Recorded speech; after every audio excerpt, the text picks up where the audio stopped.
Welcome back, episode 14 of Box, the Bahrain. Wasn't the Bahrain, it was the Saudi Jeddah. GP. Jeddah, that's the one. Oh dear, not it. This podcast is fucked. Dom, what should we do? Have a nap. Yeah. Roll the intro.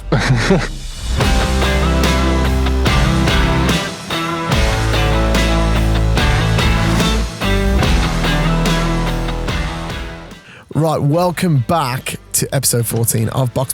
I'm Sam. I am Dom. You're not Groot today. No, I'm not Groot. Oh, I missed the opportunity again. Oh. Honestly, mate, like my missus was saying to me, she's like, I don't know what happens past 5 minutes of your podcast because, like, literally, when I was editing it, I just had to keep going back to that because I kept laughing. But what are we talking about today, Dom? Lando bottling it and crashing in qualifying, obviously. What else? Random F1 rule breaking stuff, which was pointed out to me by Formula One content creators. So I totally don't do my own research, but hey ho. And then we also had Verstappen complaining about being forced off the track by Piastri, which I find is quite ironic. Well, there's quite a bit to talk about, really. But sadly, not masses of time. So go ahead. Before we do get started, the F1 rule breaking thing. So I pulled this from Cadence Breaking's Instagram or TikTok or one or the other. And it comes down to basically the trophy for Jeddah is the tallest trophy of the season. And Sky were broadcasting this. So they were like, yes, it's the tallest trophy at 70 centimetres. However, real technicalities here. Appendix 5 of the Formula One sporting regulations section podium ceremony states that the winner and constructor's trophy should be no less than 50 centimetres and no more than 65 centimetres. And it's 70 centimetres. So 10-second time penalty for Ocon, right? Something like that. So it doesn't matter who it is, they're getting a 10-second penalty. But yeah, that's the rules. That's just the FIA for you. Yeah. So. I will say it was a bit mid. Felt a bit like Japan. It was a bit of a mid race. It wasn't quite as bad as Japan. So exciting. But it was close. I guess. It was. I promise you, mate, the minute I start recording, my girlfriend texted me. The minute I start recording. I put my phone on silent again. As soon as I sat down at the computer. I was like, right, I'm not being disturbed by this again. Yeah. We are doing this remote again because we've just been busy. We've just been so busy again this week. But you know what? I didn't really watch qualifying. So Dom, bring us up to speed with what happened in qualifying because for some reason, thank you to everyone who's booking me to DJ at the minute, but I just don't get any downtime to watch Formula One. So I'm watching like the little snippets here and there and then generally just catching the race. But Dom is still doing it. So Dom, bring us up to speed. So I didn't really watch qualifying as a whole. I did. I did, but I was watching it literally like moments before kind of race coverage started.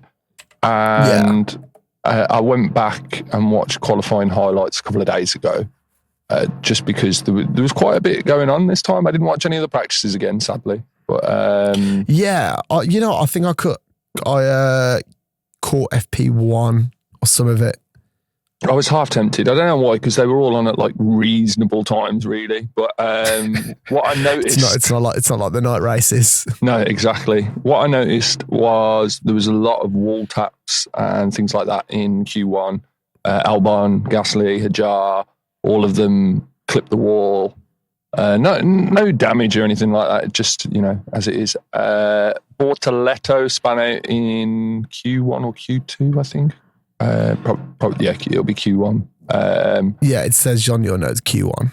And Norris, obviously, the big one that everyone's talking about is Norris hitting the wall and taking out the full left side of his car. Even on top of that, it wasn't the time that put him into P1 in Q3, but Verstappen's time that he set, so Piastri was like top of the board. And Verstappen comes out and sets a 1 millisecond time faster 0.001. I don't care what anyone says. That is not driving. That is sheer luck, you know. Like, no one is a millisecond faster. If you understand how fast a millisecond is. Yeah, it's an insane difference. It's an incomprehensible amount of time. But then George Russell came out and smashed both of them. And then, yeah. So obviously, well, to lead us into talking about the race coverage, obviously the starting grid was Verstappen, Piastri and Russell in first, second and third respectively, followed by Leclerc, Antonelli, Sainz, Hamilton, Tsunoda, Gasly and Norris making up the rest of the top 10. Yeah. So, yeah. But let's talk about the race. I mean, the big thing was it was just straight at the gate. Obviously, there was Piastri pushing Verstappen off the track into turn one of lap one. Now, this is an interesting one, which got brought up a lot. Obviously, again, this weekend I was at Formula One, and it got brought up a lot this weekend. It's kind of Verstappen was having his own tricks pushed on him. Oh, and he yeah. didn't like it. And he really didn't like it. Like, he didn't like the fact that he felt he was pushed off the track. I think after I think it was the last race last season where Verstappen pushed Piastri off and Piastri was like, move of a world champion, that is. And yeah, literally. I remember that very well. It was at Spa, that line, I believe. No, it was... I thought it was Spa that was. It's got to have been Abu Dhabi or something. I don't know. But I remember the line. I distinctively remember the line because it was towards the later part of the season as well when Piastri grew a pair of balls. Yeah, pretty much. Yeah, I mean, obviously Verstappen got a 5-second penalty for leaving to gain an advantage on that. But for me, he should have been forced to give the place back. Yeah, he should have. That's what he should have been. But I mean, the race result was the race result, but he still should have been forced to give that position back. I think the reason why he wasn't told to give the position back straight away purely because, yes, Max left, all four wheels left the track and he gained an advantage.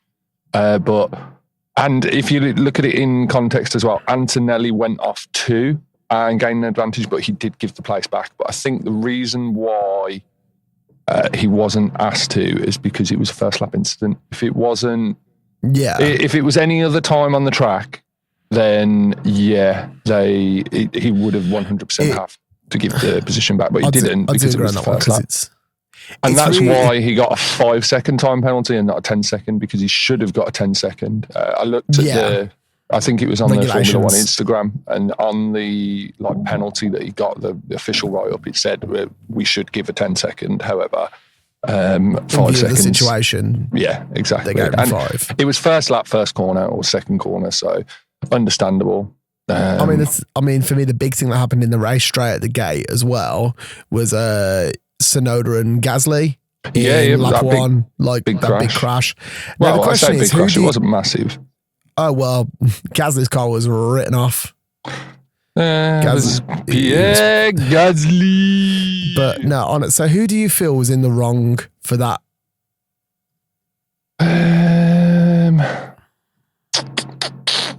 To be honest, silence. It kills me to say it.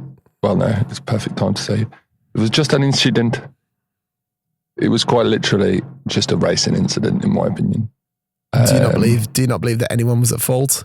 No, it was all the kerfuffle going on the first lap, and even after watching it back a couple of times, I made that decision when we were watching it at F1 Arcade. But after watching it back again, I'm just I'd probably say if anybody's, it probably would have been Gasly's decision because Yuki was on the apex. Yeah. So if it went to a ruling, it would be that. But obviously, it's just one of those. Sorry, Dom. I'm just currently looking at Casper, the friendly fucking ghost. There we go. We're still doing this remote this week. We still haven't had a chance to.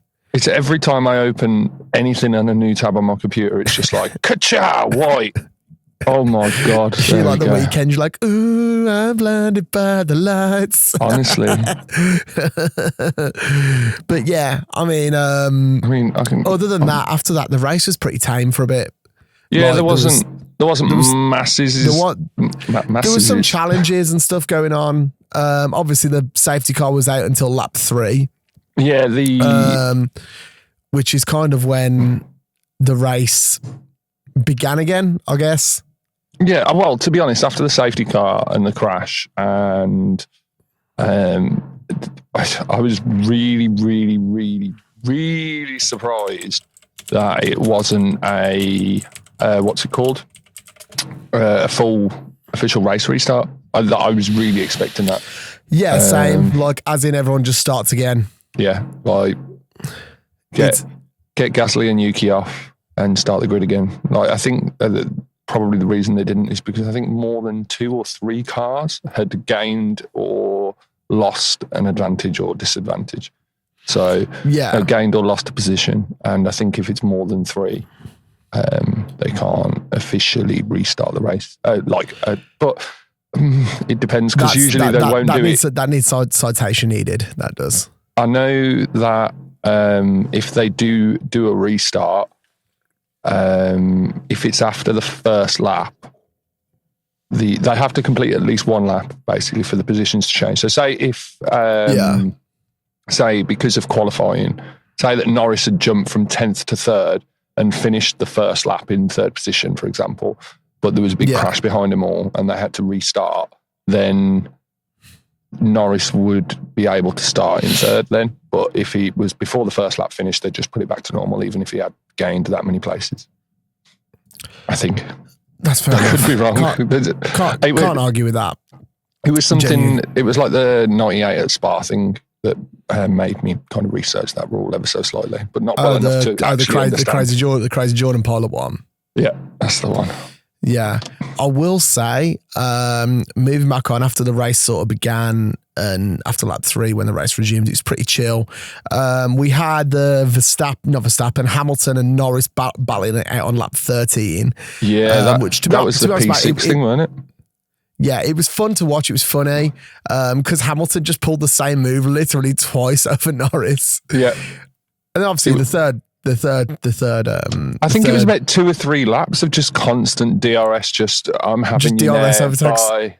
Yeah, and then obviously Norris just used his electric boost, or his hybrid boost. That's just basically like our entire car club driving to car shows. That's exactly what it was. At the speed limit, of course. Speaking of which, Dom, guess what I've got back? You finally got your car back working, haven't you? Mate, 220 at the wheels. Nice. That's insane power. It may be more. What it is. Find out on the next episode of Dragon Ball Z. But yeah, honestly, mate, like, speaking of which as well, quickly diverging off while we are diverging off from the race, did you see Callum Nichols? Do you know who Callum Nichols is?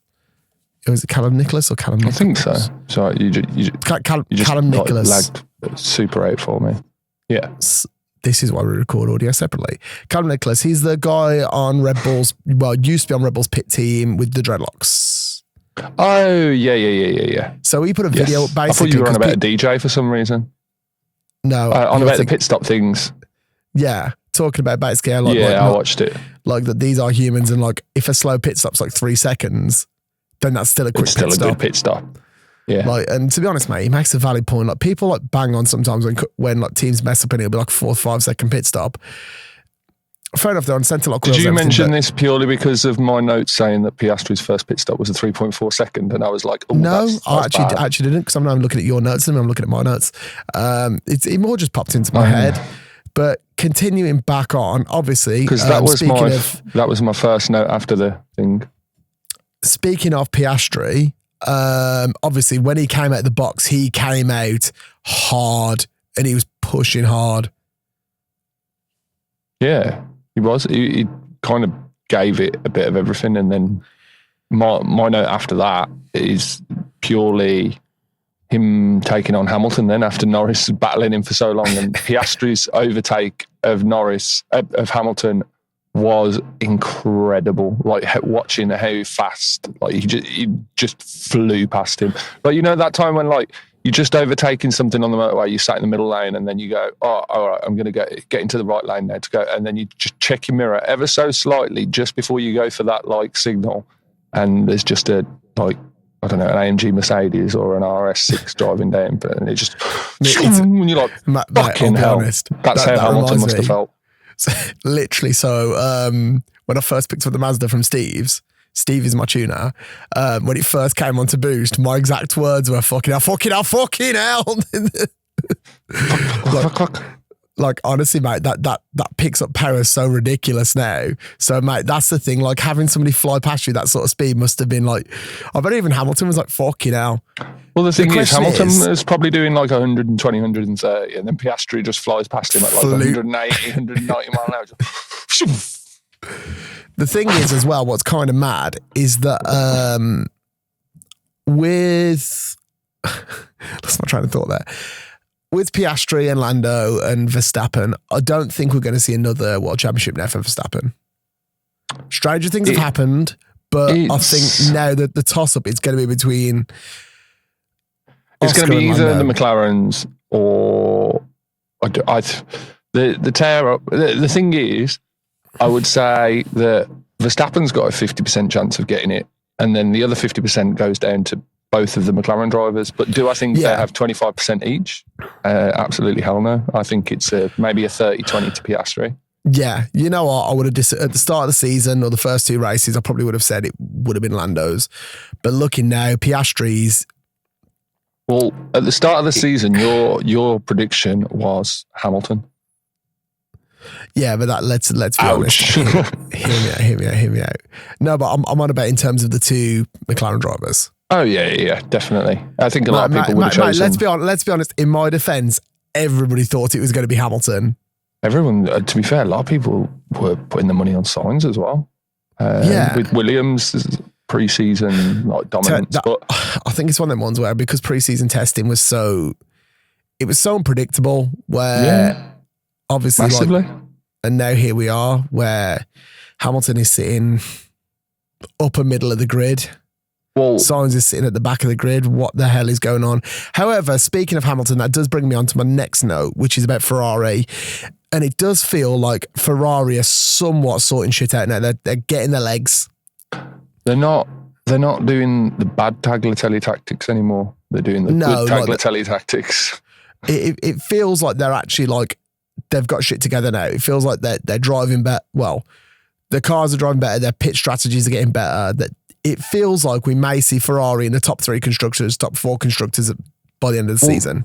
Usually what Ferrari tend to do from past season, I don't want to say experiences, but let's say monitoring by myself anyway, is Ferrari have a absolutely sensational start to the season where they'll dominate.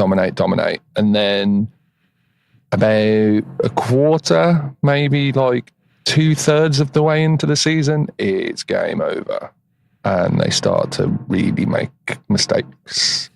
And that's what costs them the championship usually. Whereas at the moment, they've had some absolutely shite starts, but they seem to be pulling it back in slowly but surely. And they seem to be pulling the shit back together. So I don't know, maybe. I will say, I saw like a pre-race, like obviously all the races have like the stage stuff with whatever drivers, etc. Yeah. Where like they basically interview them before the race.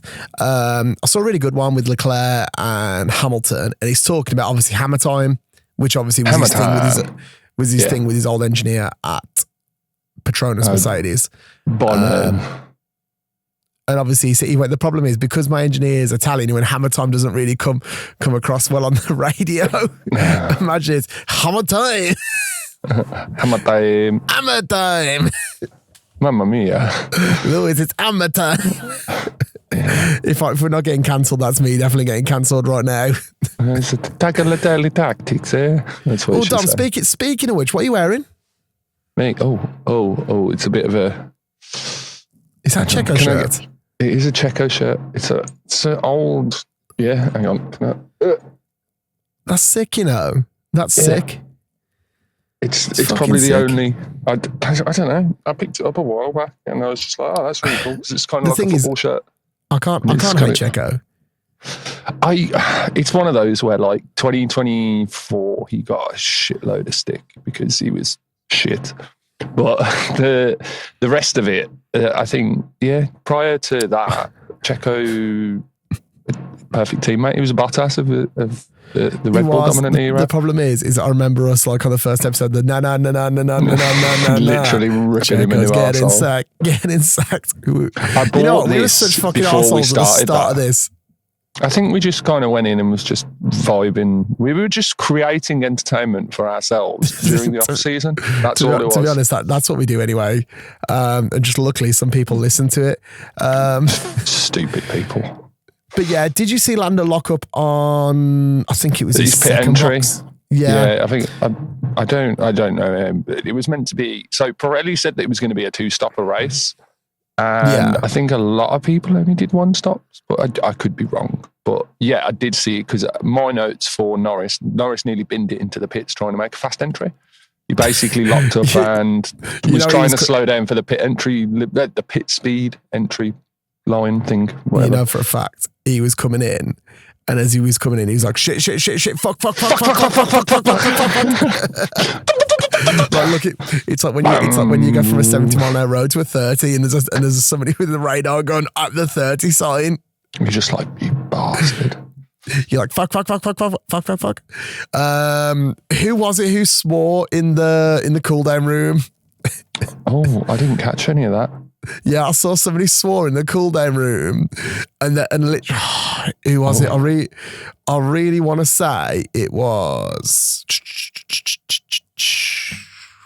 I want to say it was Piastri, and yeah, I think it was. And you just saw Leclerc and Verstappen. No, I think it's Verstappen or swore. And Piastri swore. There is absolutely no way that Piastri swore in the cool down room. No, I could put money on the fact that I can't remember who it was, but anyway, I'll find out and we'll come back to that next week. But anyway, so basically, fuck's sake. It came to, like, they were in the cool down room, and I think it was Pierre Gasly's crash, and one of them goes, "Oh fucking hell." Oh shit! No, I think I remember. I saw it, and you saw like the other driver just go, "Oh shit, he's getting fucked by the FIA. He's getting bent over and shafted." He is.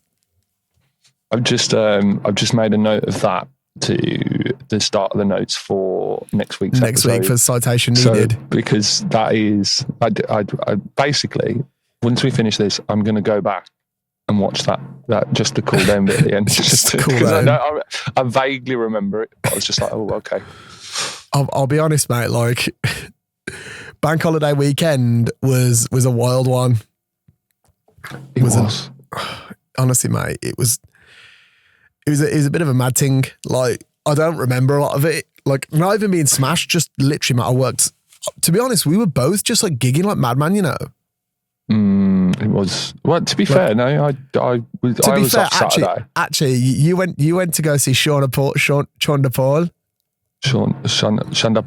Shonda Paul and Ashanti. Yeah, that was Saturday night. So I had Saturday night off. Yeah, you were living your best life. I was. And then obviously I'm sorry to use such a horrible piece of profanity, but Sam knows this is my most favourite word and my most favourite state to be in, but cunted. I was cunted. Sorry about that. It's a great fight. It's fine. Sorry to any of our non-British viewers or non-Aussie listeners, because they're the only two people that can use that C word. It would understand that terminology and just understand that that's the term for getting absolutely. Whereas everyone else is like, oh, that's such a horrible word. Actually, let me also apologise to everyone more south of how south in the UK are we going on this? Everyone within 50 miles of the M25.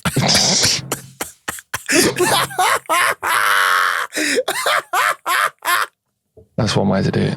Anyway, we got lost on a mad tangent there about getting drunk and having a busy bank holiday weekend. Oh my God, why am I like this? But yeah, right. So I think, to be honest, mate, we've covered most of the race. Well, Piastri obviously won the race. We'll go through the quick race results again. Actually, quickly, it's on your notes. We haven't spoke about it, and I didn't know about this. Piastri with Piastri winning, he's the first Aussie to lead the championship since Webber. That's what I was just about to get to. Yes. So we transitioned nicely into that together. Sensational. Yeah. Well, should we see if we can do the race results in a odd order thing again? Do you want to take odd or even? I got a penny. We'll heads or tails it. What did? Right. Heads is your odd. Tails is I'm odd. Yeah? Okay, go for it. Oh fuck! Never mind, I dropped it. You had one fucking job. All right, you do odd. I'll do even. So you start. Okay. P1 Piastri. P2 Max Verstappen. P3 Charles Leclerc. P4 Lando Norris. P5 George Russell. P6 Kimi Antonelli. P7 Lewis Hamilton. P8 Carlos Sainz. P9 Alex Albon. P10 I nearly said Isaac Hajar.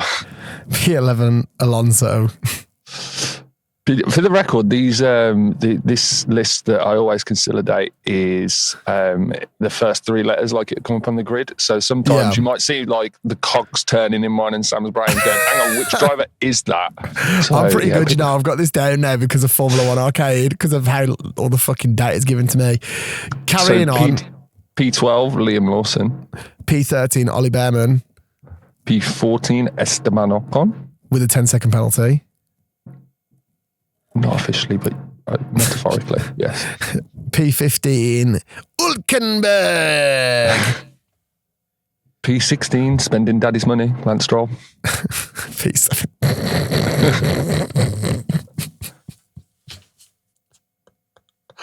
Oh, fuck's sake. P17, Jack Doohan. P18, shit. Gabriel Bortoleto. And then P19 Yuki Tsunoda. And in last place, Pierre Gasly. I just watched my friend peak to shit them. Both of the last two obviously got DNFs. So. Did your dad fucking get it right? He didn't get it all right. So the points in our predictions from last time is a points total throughout the whole season. So we all got a point for taking all guessing that Piastri would get it first. So that's fantastic. Then hang on. So you predicted Leclerc second, which obviously wasn't right. It did come third, but there's no points for that one. Yeah. Norris was my prediction for second, and Russell was my dad's. Norris was yours for third. Mine was Russell and my dad's was Verstappen. So everyone basically got one extra point because before this round, we all had, so you had 1 point, I had 2, my dad had 3. So we all just gained a point because Piastri's right. So. Right, next race, what we're saying, I'm going P1 Piastri. Always, yeah, that's it now. I'm going, so yeah.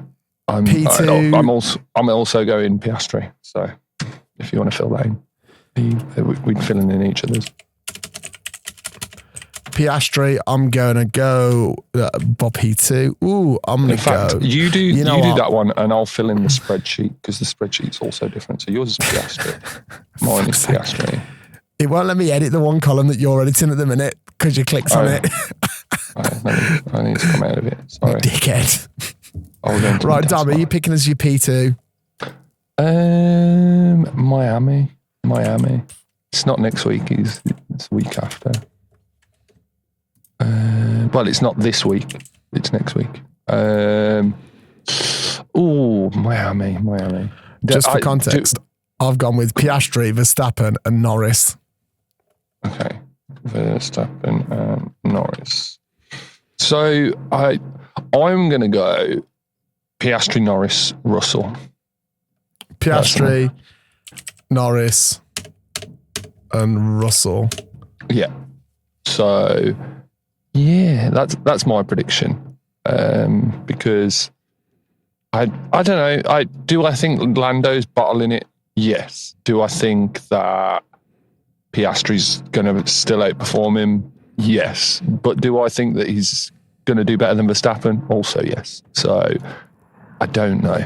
I really do hope that McLaren work together to not only take the Constructors' title, which I'm very, very confident that they will do, but they take a 1-2 in the Drivers' Championships as well.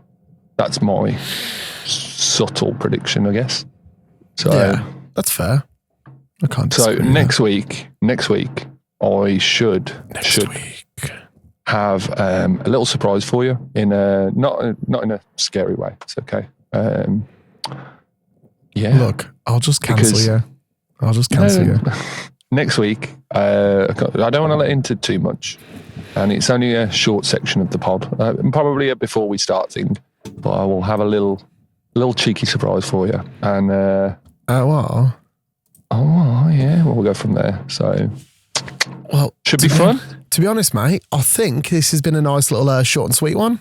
Nice little cheeky 35-minute pod, which is nice for your little drive back from work.